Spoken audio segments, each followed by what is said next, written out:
আমরা যারা বেঁচে আছি ইমানের সাথে স্বাধীনতার সার্বভৌমত্ব রক্ষা করে তৌহিদের দ্বীপ বাংলাদেশকে যেন আমরা রক্ষা করতে পারি, এই তৌফিক আল্লাহ তাআলা আমাদের নসিব করুন।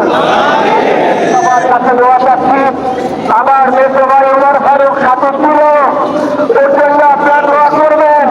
আমার ছোট বোন নাসিমা হায়াত নরমাল হয়ে গেছে,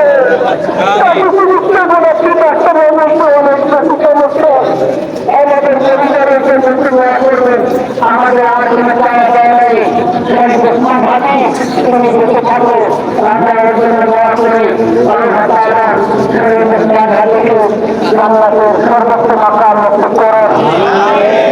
আসসালামু আলাইকুম ওয়া রাহমাতুল্লাহি ওয়া বারাকাতুহু। জানাজার নামাজ শুরু হইতেছে, 4 তাকবীরের পর দিতে ভাইয়া জানাজার নামাজ আমরা আদায় করব।